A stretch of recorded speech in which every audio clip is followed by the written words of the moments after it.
but I really need to burn something. Wow.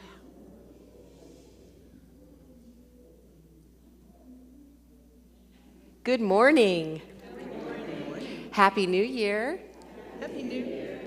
Anybody else happy that Georgia won last night? Sorry, I'm a little too happy about that, I guess. I'm so happy that you all are here this morning for our very special Burning Bowl service. It does feel a little bit weird that we're doing it on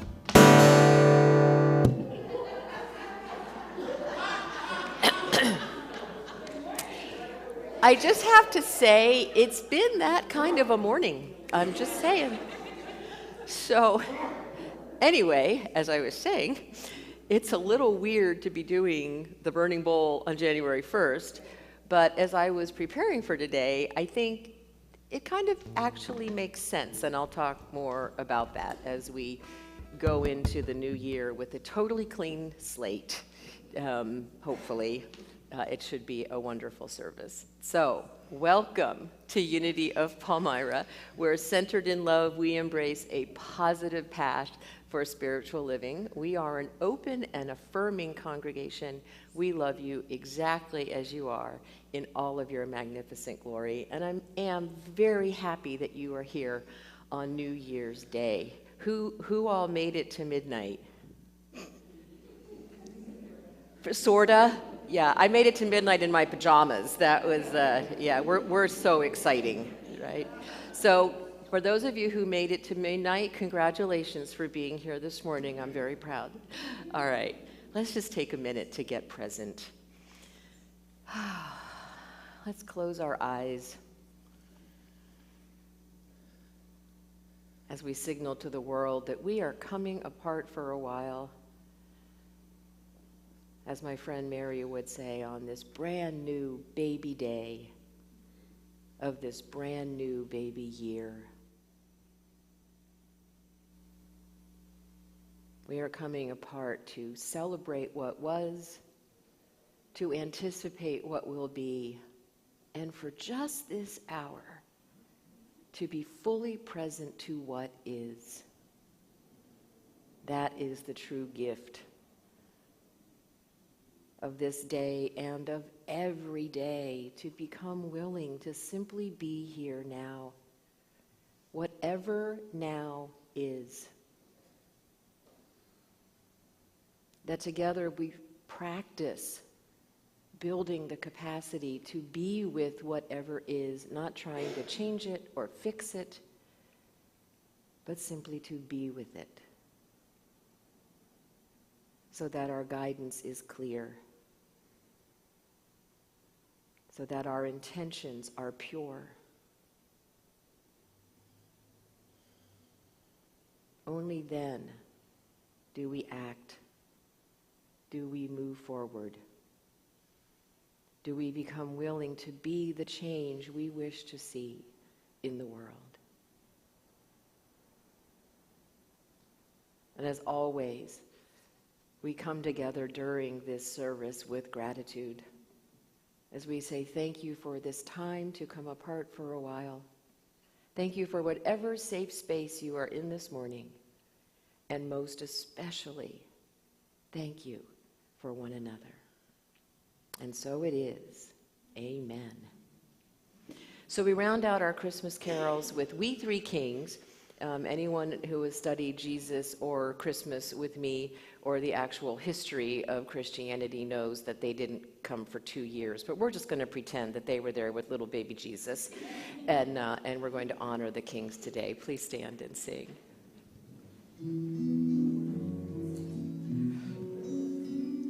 We three kings of Orient are, bearing gifts we traverse afar, field and fountain, moor and mountain, following yonder star.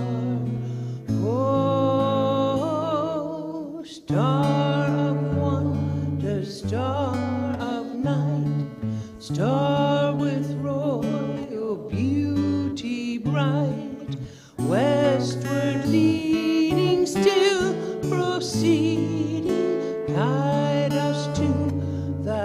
perfect light. Glorious now, behold him arise, King and God and sacrifice.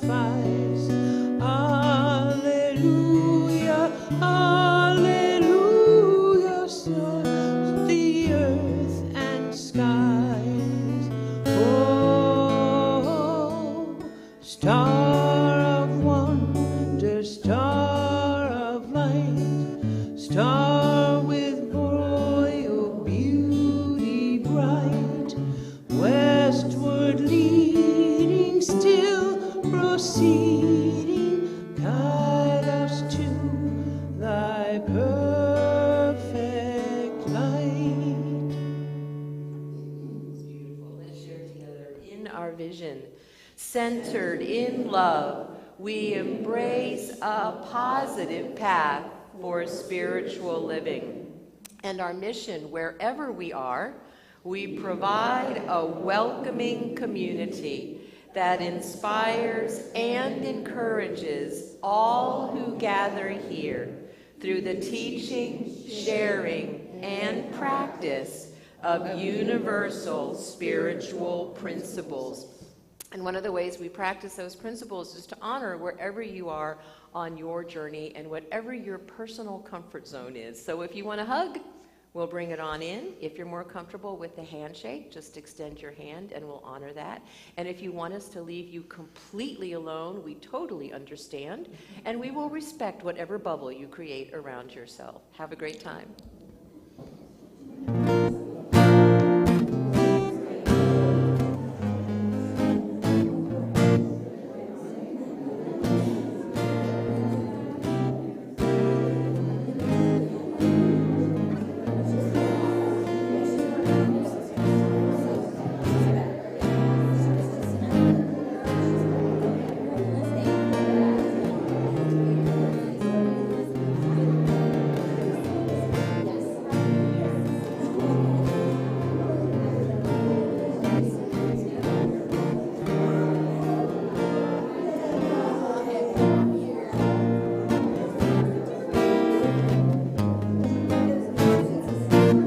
I'm in the right place at the right time.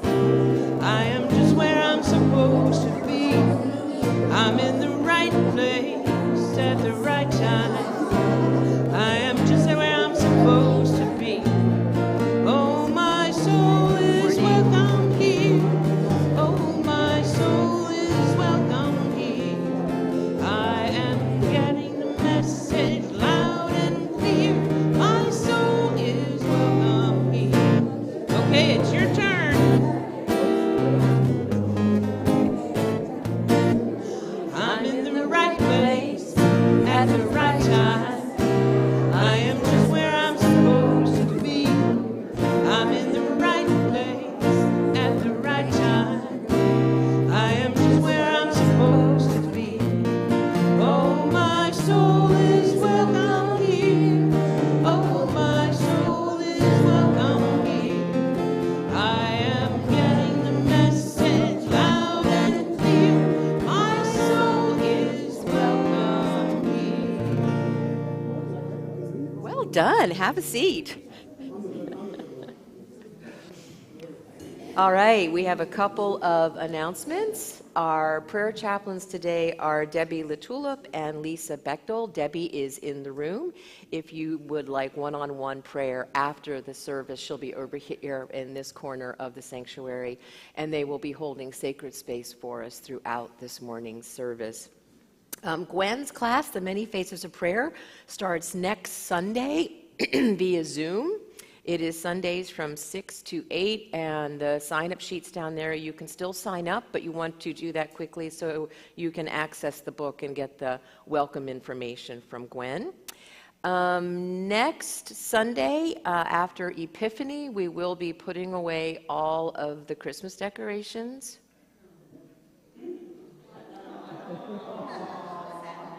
Sadness. Thank you, Becky. So we will need help bringing that downstairs and kind of organizing that area. And I'm just trying to think of how we can repurpose the fireplace yet one more time and for one more Christmas. My class, my winter class this year is Embracing the Gifts of Our Shadow. It's based on the book by Debbie Ford called The Dark Side of the Light Chasers. It's a brilliant book. I also incorporate some other shadow experts into the class.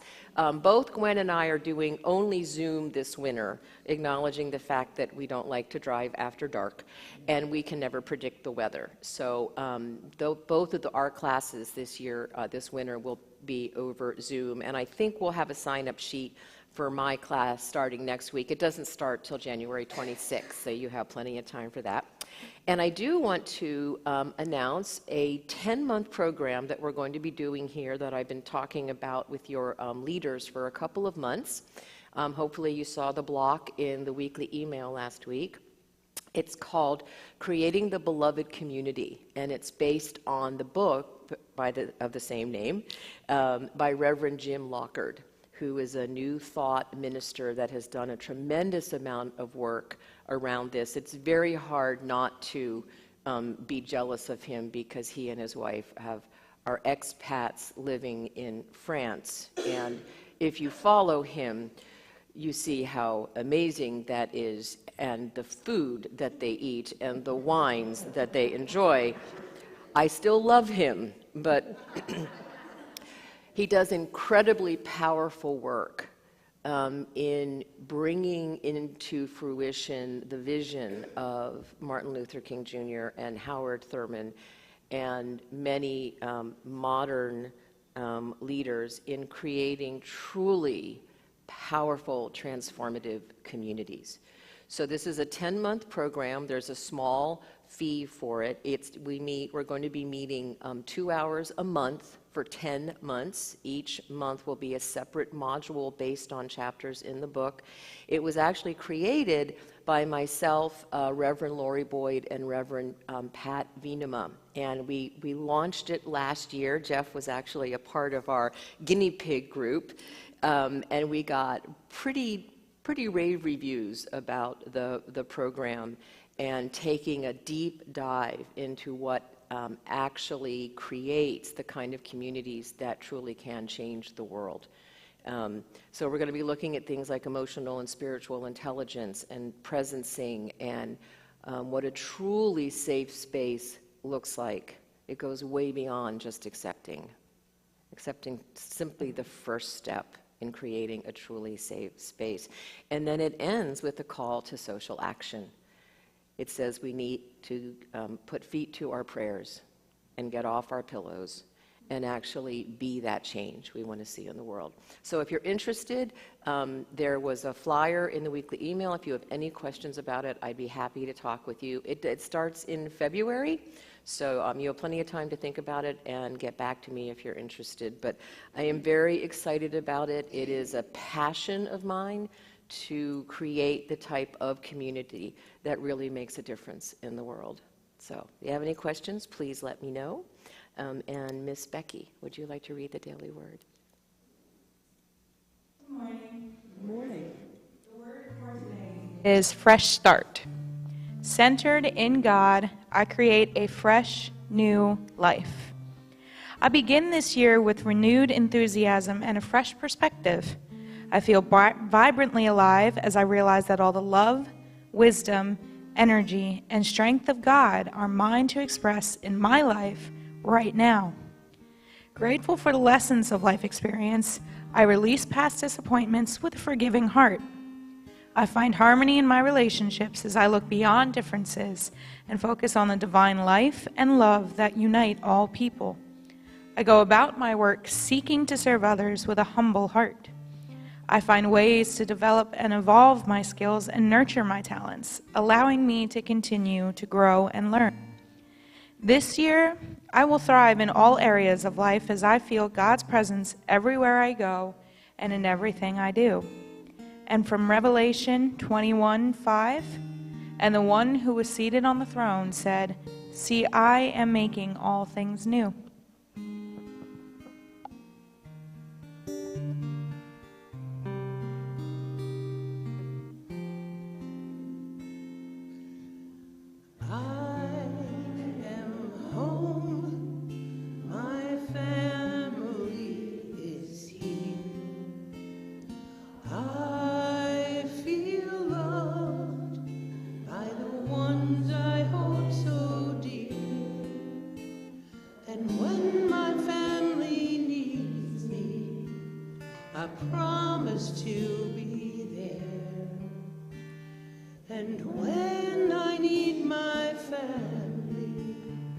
I'm lifted up in prayer.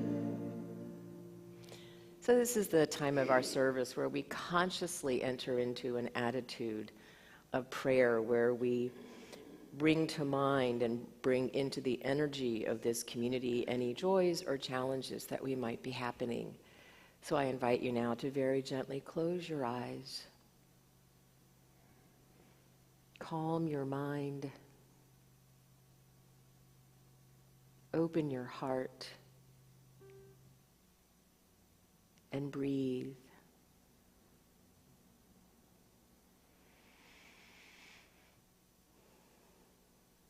And this morning, I invite us to visualize a choppy lake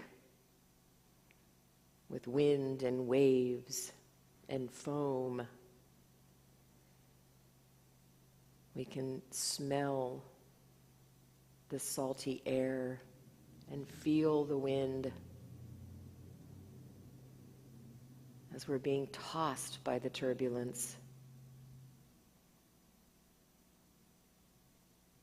And now we take a deep breath and we dive down, deep underneath the surface, deeper and deeper, as we experience the water becoming calmer and calmer, as we allow the silence of the deep to surround us and embrace us.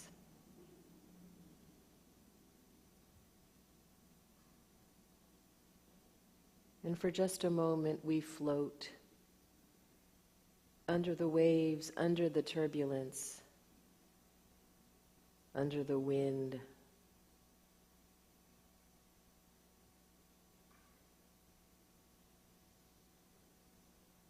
And we allow ourselves to simply be.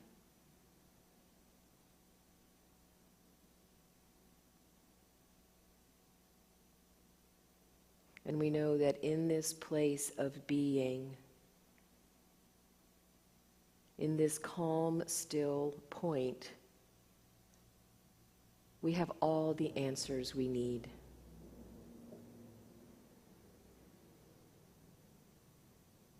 In this small, still point, we become willing to see our obstacles as opportunities.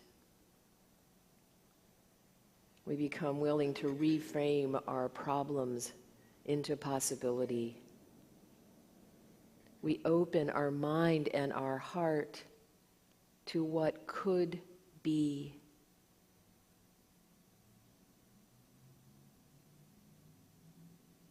And as we slowly make our way back up to the surface,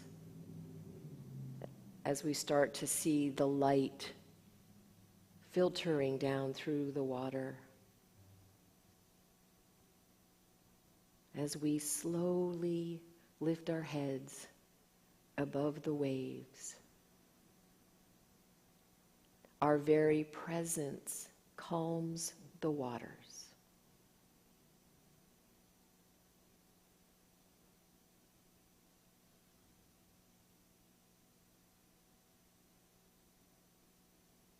As we take another breath, we recognize that we can bring this energy of calm,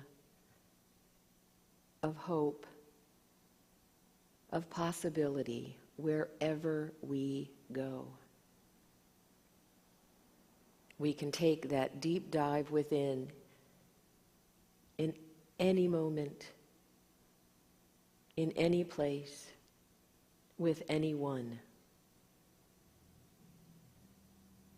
And consciously make the difference we have come here to make.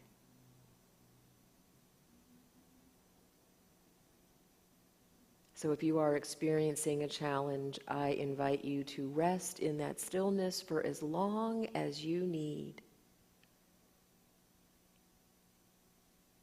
And if you are experiencing joy, we invite you to burst forth through the surface of that water with glee and share that joy with us. For we know that one of the many blessings of community is that when our challenges are shared, they are divided. And when our joy is shared, it is multiplied. And as always, we acknowledge that together or apart, we are always connected at the heart. And so it is. Namaste.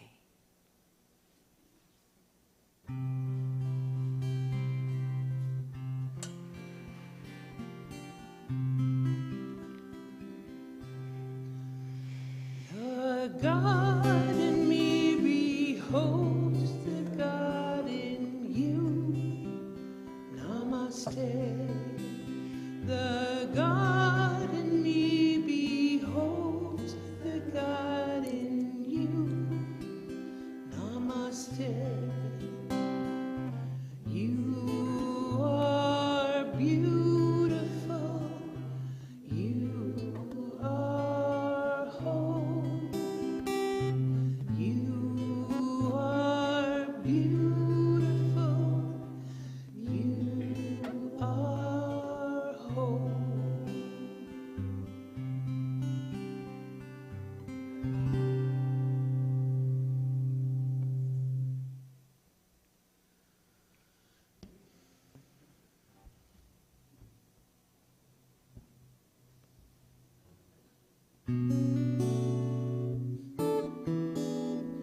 This is the year for making changes. This is the year for moving on. This is the year for overcoming. This is the year for growing strong.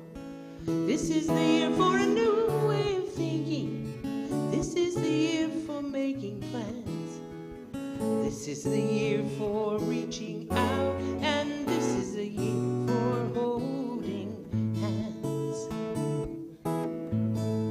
Gone are the lonely nights of yearning. Gone are the cloudy, dark skies.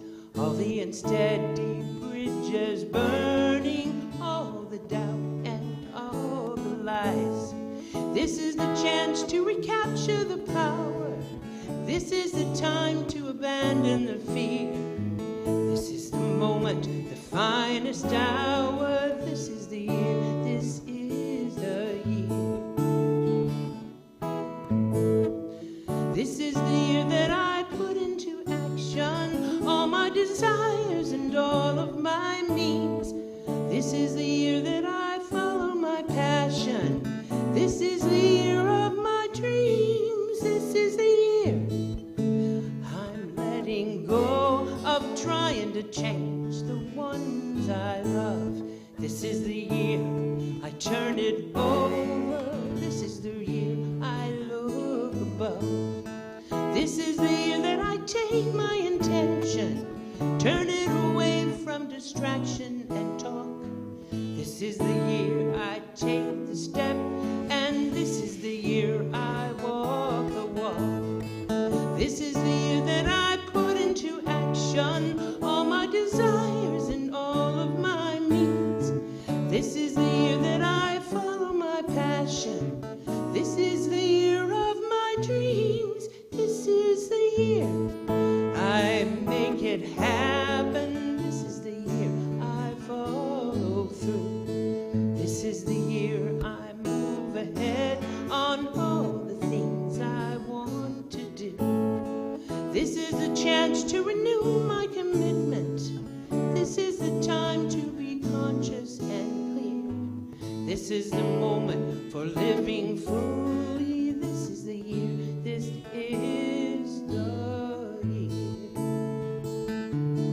This is the year. This is the year.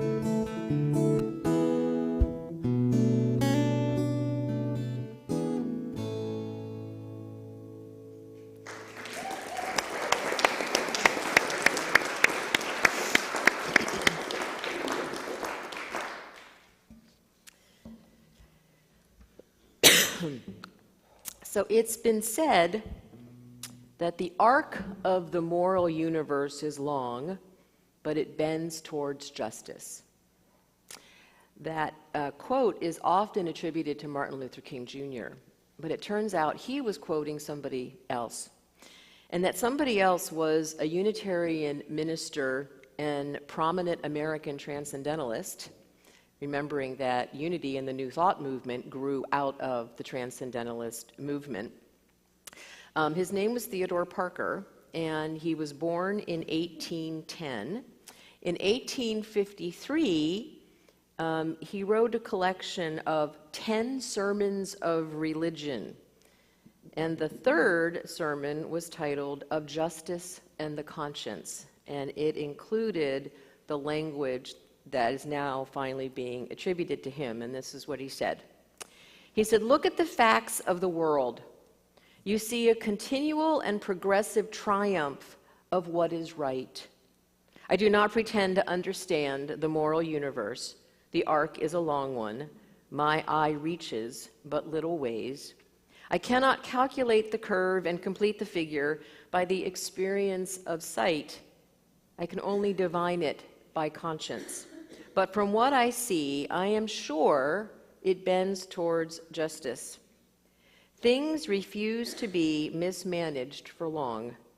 Jefferson trembled when he thought of slavery and remembered that God is just. Ere long, all America will tremble."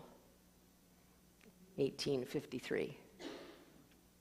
So last week, we always cut back on our hours between Christmas and New Year's to get just a little bit of a break. And so I indulged in watching the West Wing Marathon. Anybody else watching the West Wing Marathon? I just continue to be incredibly impressed, as I was the first time I watched it many years ago, with the brilliance of that series, the brilliance of the writing and of the acting and of the courage they had to address so many issues. And so Ken has been kind of walking in and out of the living room, making sure that I'm still living, and bringing me an occasional libation. And both of us, every now and then, he'll walk in on a scene and we'll just look at each other in absolute amazement at how current the topics are. Because 20 years ago, they were talking about terrorism and universal health care and misogyny and prejudice and violence and abortion and homophobia and xenophobia and corruption. Every single episode could have been written last week. It was simply amazing. So, seeing it through the eyes of a 62-year-old as opposed to a 42-year-old, these were aired in the early 2000s, I still have an incredible appreciation for the topics that they handled and the brilliant way in which they did it. They went out of their way to try, to the best of their ability, to present both sides of so many arguments. And they did it without becoming maudlin or sentimental. And yet, as I'm watching it now, what I think I appreciate the most about it is that it offers hope. The current underneath the series, and there are so many examples of it, is there has to be a better way, and it's up to us to find it. There has to be a better way to share this planet. There were so many episodes that hinted at that, but there was a particular arc of several episodes, and this was aired in 2004, that concerned the Middle East. And it started when Josh sent his assistant Donna off on a Middle East unofficial peace mission, just to go talk to people in Gaza and talk to Israelis and talk to Palestinians and try just to get the human story behind the horrible ongoing conflict. But unfortunately, a rogue group ignited a bomb underneath the SUV that Donna and several congressmen were in. So 2 congressmen and a former admiral died. Donna and a couple others were seriously injured, flown to Ramstein as an Air Force brat, I remember that, in Germany. And immediately, everyone was telling President Bartlett, we have to bomb them. We have to retaliate. We have to launch now. We have to make a point that we won't tolerate our people being killed on a peace mission. And he kept saying, there has to be another way. And he quoted Martin Luther King Jr., that violence only begets violence. And can we please find another way? So in the end, it became a both-and scenario. They did end up bombing some training camps, actually, in Syria in the story. But he also implored and got the head of the Palestinian Authority and the Prime Minister of Israel to meet at Camp David. And we got to spend 2 episodes watching them haggle ancient grievances. In fact, at one point, one of the people on President Bartlett's staff said, do you think just for a minute we could stop talking about what happened 50 years ago and deal with what's happening now? And in that moment, we saw the answer was no. They were so attached to their grievances, and many of them incredibly valid. And I so appreciated that no one's history was minimized. The violence wasn't minimized. Their reactions weren't minimized. But the message was, at what point do we find a better way? And in that story, they actually were able to find a compromise. And then in the very next episode, Congress is using it to add amendments to bills, and we're right back into the maelstrom. So then there was another episode dealing with police brutality, and there was an officer who was dealing with community affairs, and he was in a room and he was talking to a room full of white police officers, saying, in essence, we have to do better. We have to do better. Now, that wasn't an episode of The West Wing. That was an episode of Dragnet from 1968. And it was so important to the producers and writers of that show that at the end of it, after Joe Friday had chewed out a room full of officers for unseemly behavior, that the real police chief at that time of the Los Angeles Police Force came on and made a statement and said, we have to do better. And that was almost 60 years ago. So we have to do better. And we need to figure out as a community what that means for us. What does it mean for us to do better in the world? Now, I just started season 6. You may get more of it next week, we'll see. It's so easy to succumb to despair. I do it. And say, oh my gosh, you know, when I first started binging, I did go there I went down that rabbit hole and I said, oh my God, I said, Ken, this is like so discouraging. But then I picked up on that undercurrent of hope and that undercurrent of we're not showing you this to discourage you or throw you into the depths of despair. We are showing you that the moral arc of the universe tends towards justice. And sometimes it takes an agonizingly long time for that justice to happen.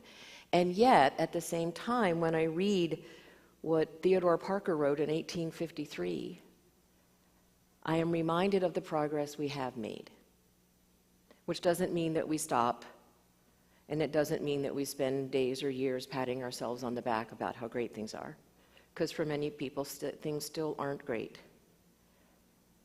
But we can do better. And one of the ways we do better as community is we actually practice our principles. We become willing to be in the discomfort and the despair, not letting it overwhelm us, but letting it motivate us. So I want to share something that Father Richard Rohr wrote, and he must have written it like right during the shutdown, the pandemic shutdown, but it's so, he's so brilliant. Anyway, it said that this was inspired by his reading of apocalyptic scriptures. Thought that was very appropriate. And he calls this a return to unveiling. He said, I'm convinced we are living in a time of unveiling, when reality is being revealed as it always has been and always will be. Systems of evil have become both more brazen and banal. Our sense of normal has been upended, and yet in the midst of it, God continues to invite us to a deeper trusting love. A few weeks into the pandemic, some people even began to use the word apocalyptic to describe what was taking place. Often, this word is used to scare people into some kind of fearful, exclusive, or reactionary behavior, all in expectation of the end times. But the word apocalyptic, from the Greek whatever, really just means unveiling. When things are unveiled, we stop taking a whole lot of things for granted. That's what major events like the pandemic do for us. They reframe reality in a radical way and offer us an invitation to greater depth and breadth and compassion. If we trust the universal pattern, the wisdom of all times and all places, including the creation and evolution of the cosmos itself, we know that an ending is also the place for a new beginning. Death promises a new kind of life. And then this is some commentary. While the events of this past year may have brought this unveiling to the surface for many of us in new and pressing ways, Father Richard and others have been naming this impending shift for many years. What he wrote 3 decades ago remains true. So this is from 30 years previous. He wrote, "The myths of modernism are dying all around us. Our sophistication and complexity are self-destructing. For several hundred years, we were convinced in the West that progress, human reason, and higher technology would resolve human tragedy. They clearly have not. Without denying the gifts of mind and science, we now doubt their messianic promise.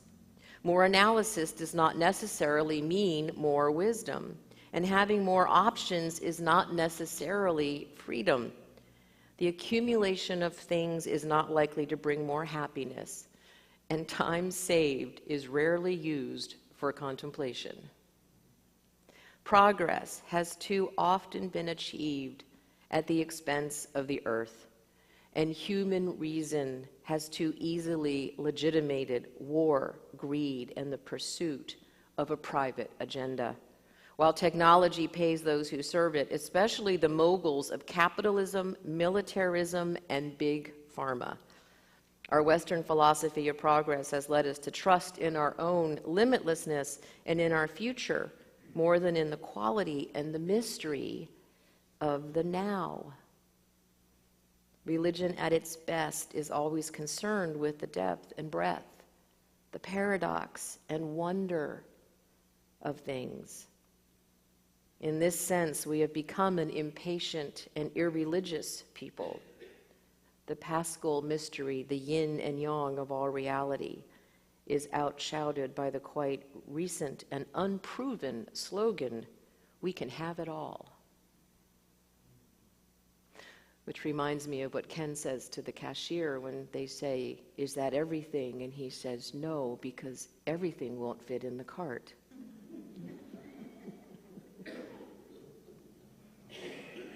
Here's the bottom line: we can't have it all, but we can make it better.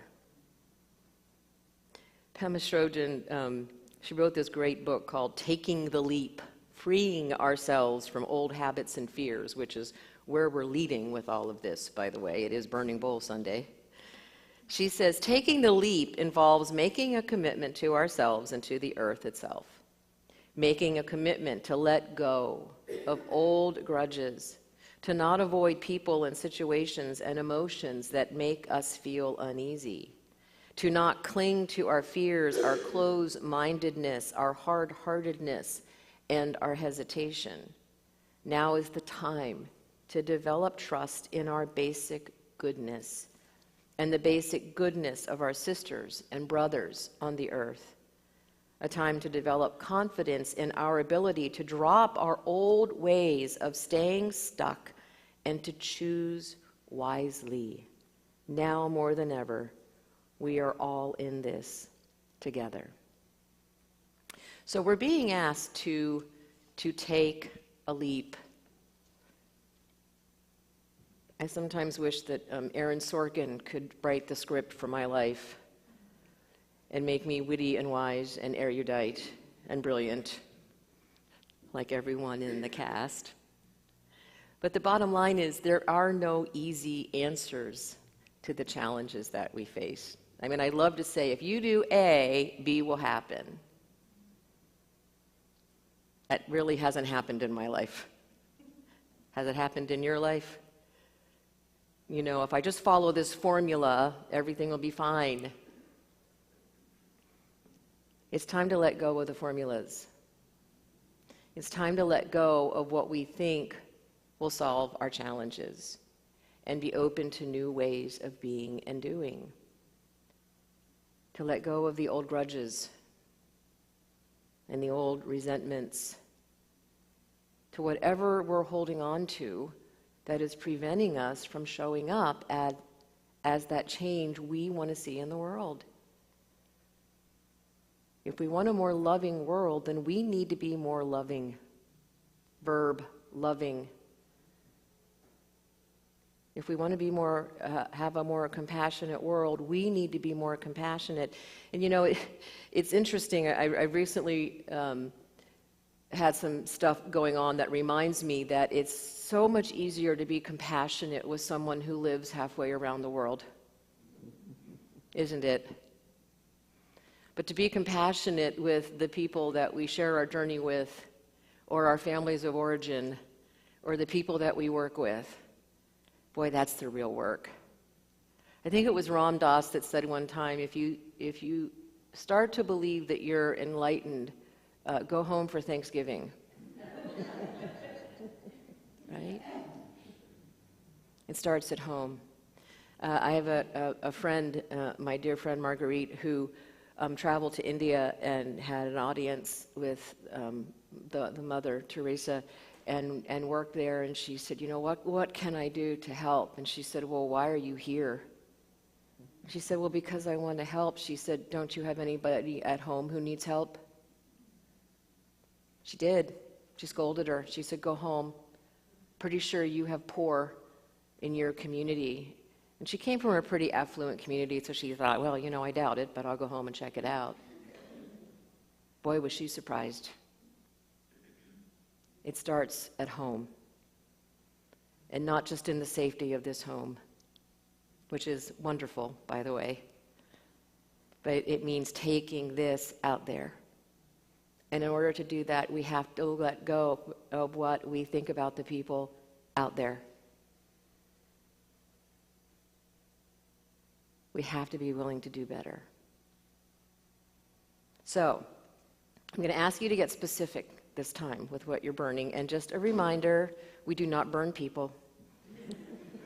I know, I actually had someone ask me last week, could you just loosen that rule this year?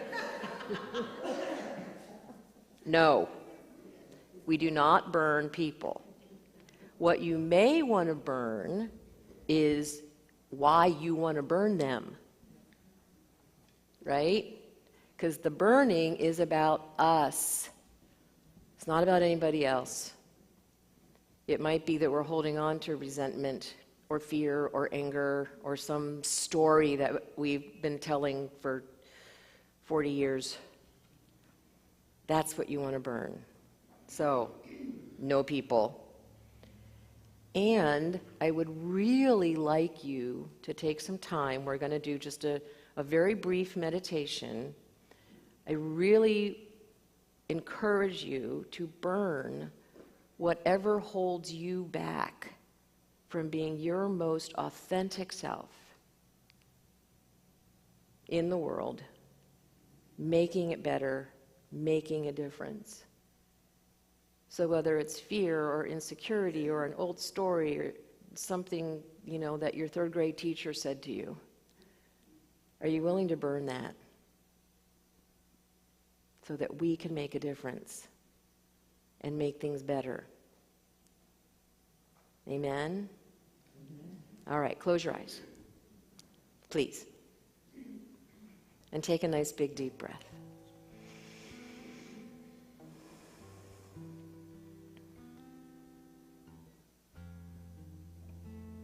And allow yourself to sink back down into that lake, into where it's calm and quiet and still. And there is absolute peace.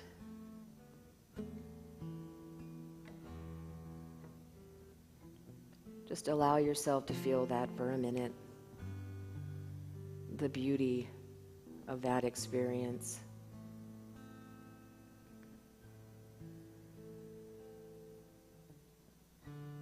And then very gently ask yourself, what prevents me from feeling this way all the time? What am I holding on to? What am I making up? What am I taking personally?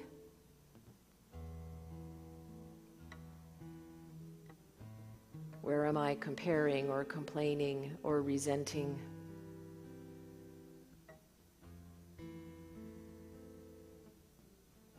And am I willing to let it go?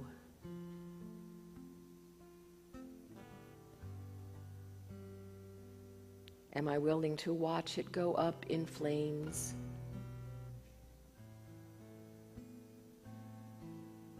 So that I can show up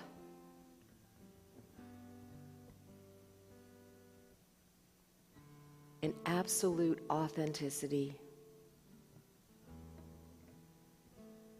making the difference you came here to make, knowing in our heart and our minds, in our soul, in every cell, that there is a better way.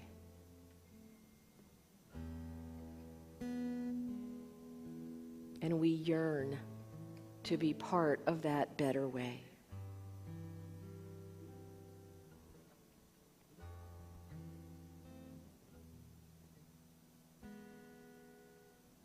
So take a moment to decide what you want to release.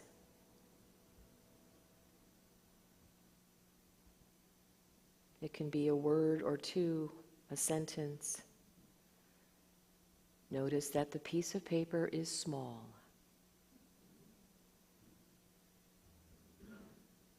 This is not about your story.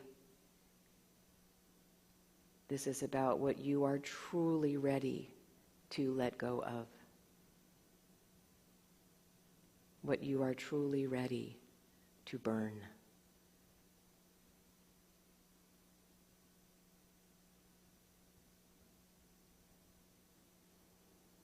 Janie is going to support us in song, so whenever you're ready, begin to write.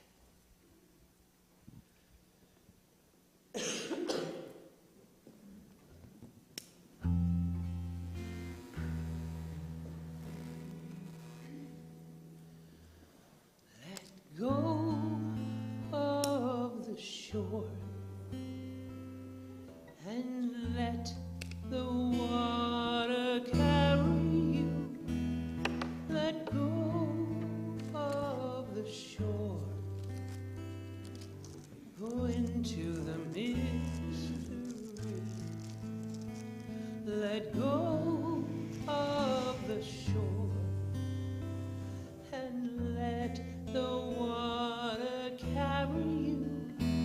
Let go of the shore. Float into the mystery. You have all you need.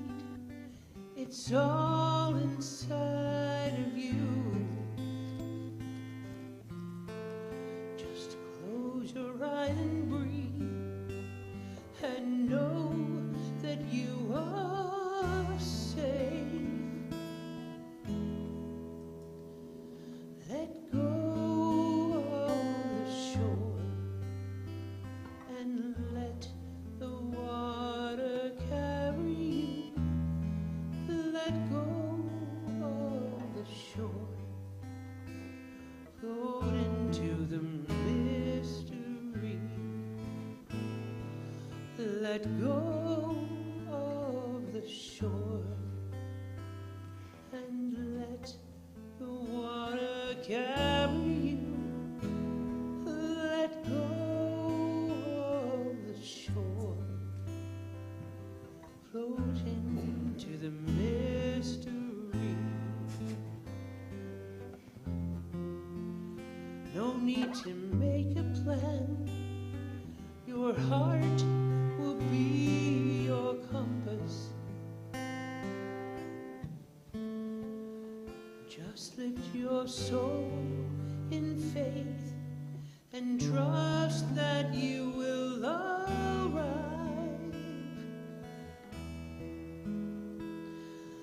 Let go of the shore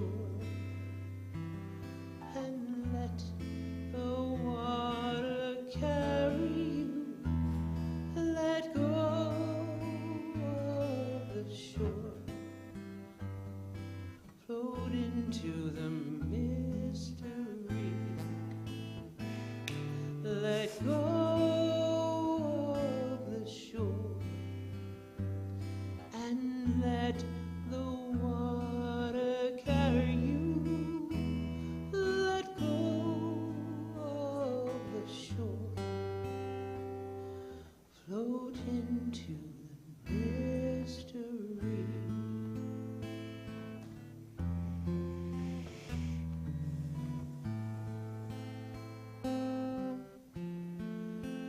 No need to make a plan. Your heart will be your compass. Just lift your sails in faith and trust that you will arrive.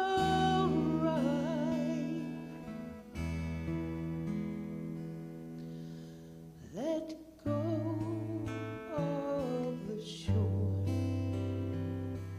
and let the water carry you. Let go of the shore. Float into the mystery. Let go of the shore and let the water carry you. Let go of the shore.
Howard Thurman wrote, "Look well to the growing edge. All around us, worlds are dying and new worlds are being born. All around us, life is dying and life is being born. The fruit ripens on the tree. The roots are silently at work in the darkness of the earth against a time where there shall be new lives, fresh blossoms, green fruit. Such is the growing edge. It is the extra breath from the exhausted lung, the one more thing to try when all else has failed, the upward reach of life when weariness closes in upon all endeavor. This is the basis of hope in moments of despair, the incentive to carry on when times are out of joint and men have lost their reason, the source of confidence when worlds crash and dreams whiten into ash. The birth of the child, life's most dramatic answer to death. This is the growing edge incarnate. Look well to the growing edge." Amen.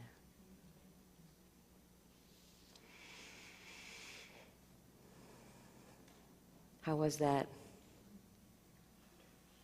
Wonderful. Does feel good to do that, doesn't it? It's actually a two-step process because now that we've cleaned up, cleared out, think of it as cleaning out a closet, which, by the way, is really fun. Then next week, we're going to engage in the white stone ceremony.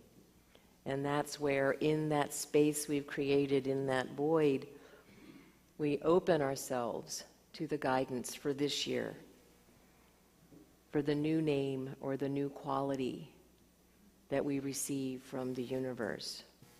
Don't start thinking about it now.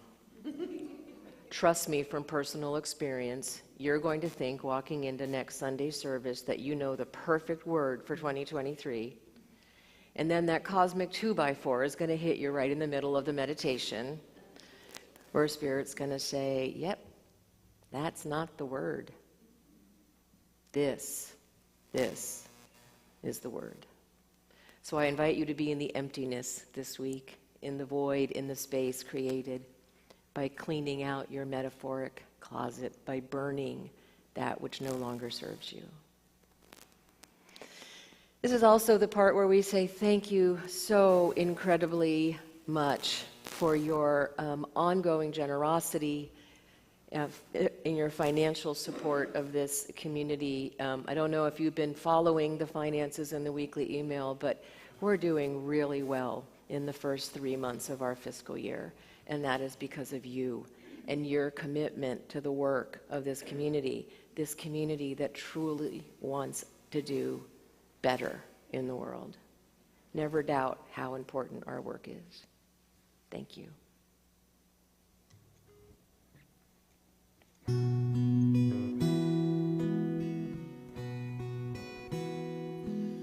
Should old acquaintance be forgot and never brought to mind? Should old acquaintance be forgot and days of old lang syne?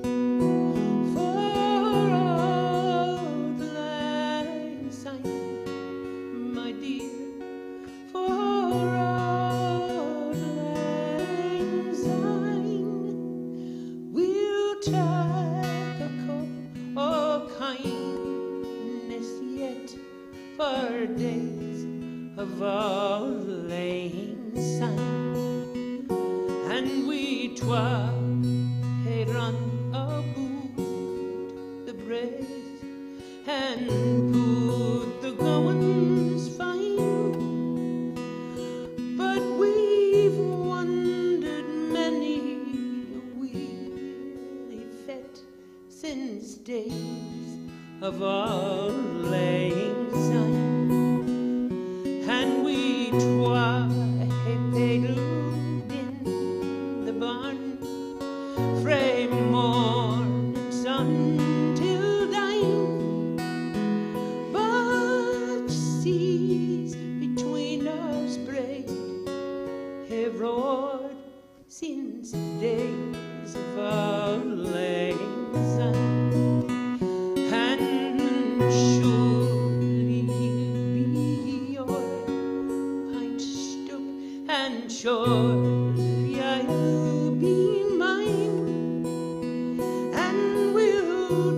strike a cup of kindness yet for auld lang syne.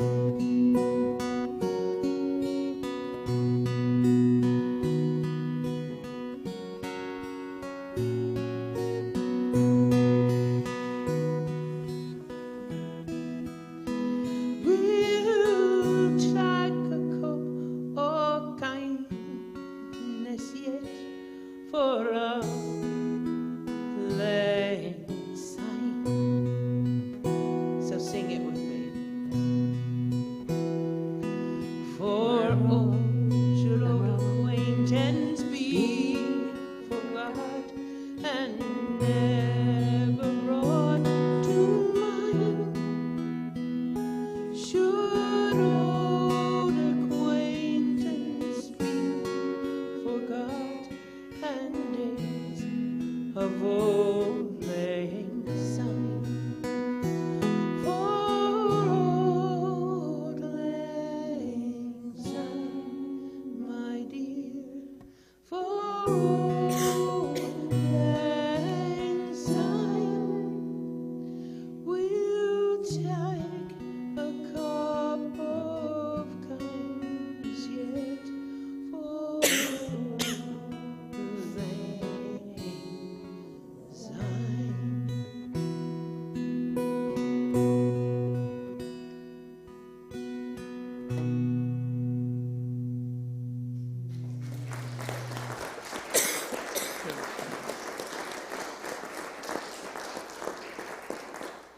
We've decided that always needs to be sung on the first Sunday of the year, and perfect for today. So let's stand and share in our unity blessing. Yep, after the unity blessing. That's okay. No worries. Together, we love you, we bless you, we appreciate you, and we behold the Christ in each and every one of you. And now how about if we do birthdays? Ready? Happy birthday to you.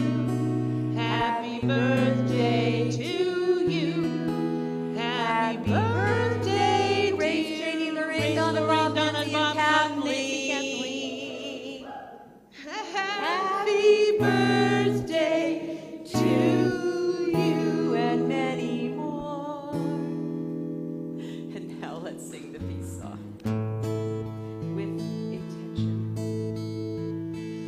Let there be peace on earth, and let it begin with me.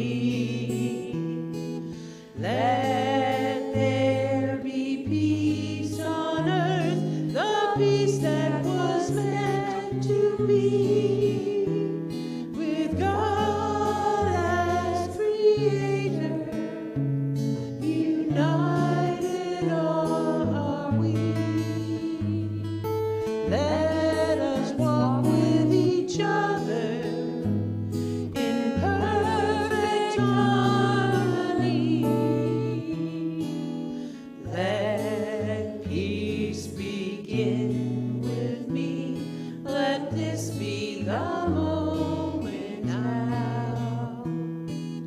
With every step I take, let this be my joyous vow, to take each moment and live each moment in peace eternally.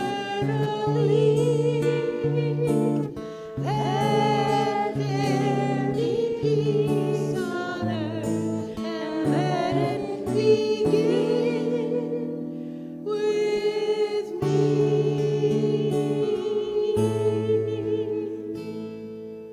The light of God surrounds us. The love of God enfolds us. The power of God protects us. The presence of God watches over us. Wherever we are, God is. And wherever God is, all is well. Go forth and have a wonderful week. Happy, happy, happy New Year. And remember what you burned today. It is now gone. Amen. All right, and join us downstairs for fellowship. If you were part of the worship team, I'm going to leave the candles lit so that you can come up and burn your paper.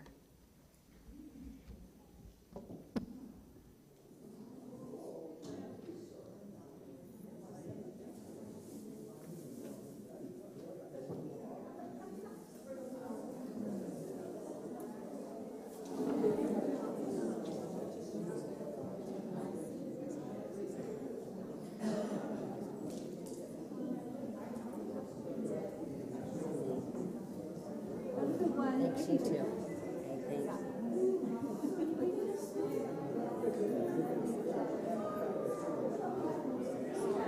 So how did you celebrate the New Year? In sweats? Pretty much, Yeah, yeah. absolutely. Yes, yes. Watching football. Yes, yes. Relax. It's fun. It It's was nice. all football. I believe watching the Eagles today, so, yeah. And even that. I read in the book, really sorry,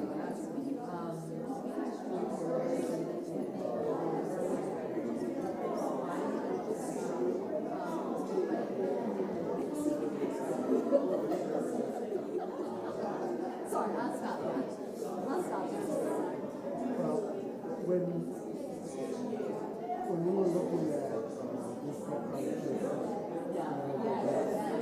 and then I think we looked at the John McGarry Jr.'s book, When Levels of Attachment, which he used soccer as a metaphor for how attached people become to their sports teams. Yes, yes. And you should. So, just for being I flipped over to University of Michigan on Twitter,